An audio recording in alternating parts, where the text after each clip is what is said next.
김건희 여사의 석사 논문 검증 원칙을 밝힌 문시현 교수가 숙명여대 새 총장으로 선출돼 9월 1일 임기 시작을 앞두고 있는 가운데 숙명학원이 닷새 뒤 예고한 이사회에 미묘한 안건이 올라와 논란이 일고 있습니다. 학교법인 숙명학원은 오는 30일 오후 4시 필요시 신임 총장 선출 재표결 및 이에 따른 이사 선임이라는 제목의 안건 등을 심의하겠다며 이사회를 소집했습니다. 이사회는 총장 선임과 관련한 행정적인 절차 문제가 있다며 필요하다고 판단되면 다시 표결할 것인지 여부를 논의할 계획인 것으로 알려졌습니다. 숙명여대 관계자는 현직 총장이 이사인데 새 총장 선임 당시 표결에 참여하지 않았다며 법인 측이 절차상 맞는지 교육부에 문의한 상황이라고 설명한 것으로 전해졌습니다. 앞서 문시현 교수는 지난달 20일 열린 이사회에서 차기 총장으로 선출됐는데 경쟁 후보였던 장윤금 현 총장이 현장에서 사퇴 의사를 밝혀 이사들이 문 교수 단독 후보를 두고 찬반 투표를 진행했던 것으로 알려졌습니다. 이때 법인이사 자격을 지닌 장 총장이 후보 사퇴 후 문시현 교수에 대한 찬반 투표 과정에 참여하지 않았다며 이 대목이 절차상 맞는지 검토하고 있다는 게 숙명여대 측 입장입니다. 결국 하자가 있다고 판단되면 이사회에서 신임 총장 선출 표결을 다시 밟겠다는 건데 이 같은 문제가 교육부에서 제기된 것인지 이사회 내부적으로 제기된 것인지는 아직 알려지지 않았습니다. 다만 재표결이 이루어지더라도 기존 선임 결과가 바뀔 가능성은 희박한 것으로 전해졌습니다. 이 같은 상황에 대해 숙명민주동문회 측은 예상 밖의 일이 생겼다. 만약 외부기관의 불순한 압력으로 총장 선임 결과가 뒤집힌다면 숙명인이 들고 일어나지 않을 수 없다며 반발했다고 일부 언론은 보도했습니다. 앞서 문 교수는 총장 후보자 선출 과정에서 김 여사 논문 검증 문제와 관련해 총장이 된다면 진상 파악부터 해보고 규정과 절차에 따라 정리하겠다며 지연된 정의는 정의가 아니라고 강조했습니다. 숙명여대가 오늘 오전 새 총장 지명을 위한 이사회를 열었습니다. 총장 후보 선거에서 1위를 한 문시현 프랑스 언어문화학과 교수, 2위인 장윤금 현 총장과 각각 면담을 진행했습니다. 7명의 이사진은 비밀 투표를 통해 1위 후보인 문시현 교수를 이변 없이 새 총장으로 선임했습니다. 문시현 신임 총장은 후보 정책 설명회에서 김건희 여사 석사 논문 표절 의혹 검증이 매우 지체되고 있다고 지적했습니다. 지연된 정의는 정의가 아니다라는 법의 격언이 있다고도 합니다.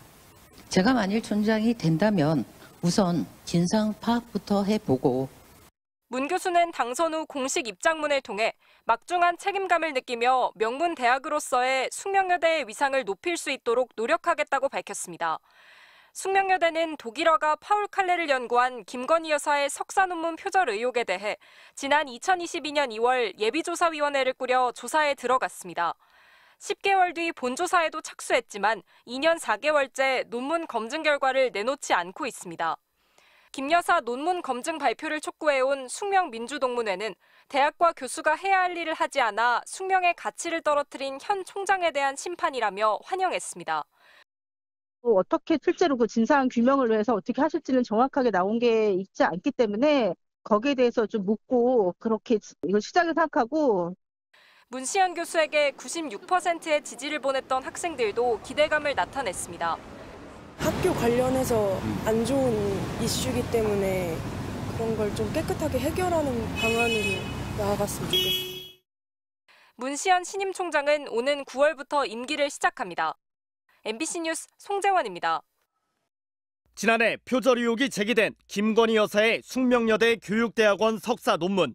지난 2월부터 대학 측이 검증 절차를 진행 중이지만 결과는 반년 넘도록 나오지 않고 있습니다. 보다 못한 숙명여대 동문 교수들이 김 여사의 논문을 직접 검증한 결과를 발표했습니다. 김 여사의 논문 가운데 기존의 연구자료를 통째로 옮긴 문장은 빨간색으로, 내용 전개나 핵심 논지가 매우 유사한 부분은 분홍색으로 색칠했습니다. 또 해당 내용이 어느 논문의 몇 쪽과 동일한지, 각주와 인용 표시는 제대로 됐는지 등을 일일이 손으로 표시했습니다. 그러자 서론부터 결론까지 총 40여 쪽 가운데 색칠되지 않은 건 단 3쪽이었습니다. 교수들이 공개한 표절 수치는 최소 48.1%, 기존 논문과 내용이 유사한 맥락까지 포함해 계산하면 최대 54.9%까지로 나타났습니다. 김 여사가 참고문헌 목록에 적지 않고 인용 표시 없이 사용한 논문 4편도 드러났습니다. 조사에 참여한 한 교수는 MBC와의 서면 인터뷰에서 수작업으로 1:1 대조해 표절 부분들을 발견했다며 연구자이자 교수로서 참담한 심정이라고 말했습니다. 숙명여대 졸업생들로 구성된 민주동문회는 대학 측에 이 같은 조사 내용을 공문으로 통보하고 다른 교수들과 학생들도 볼 수 있도록 내부 게시판에 공개했습니다. 학교의 그런 연구, 조사, 이 심사 이 과정들이 투명하고 공정하게 진행이 되는 걸 저희가 확인하려고 하는 겁니다. 숙명여대 측은 이번 조사 결과를 검토해 보겠다면서도 검증 절차는 공정하게 진행 중이란 기존 입장을 되풀이했습니다. MBC 뉴스 윤선입니다.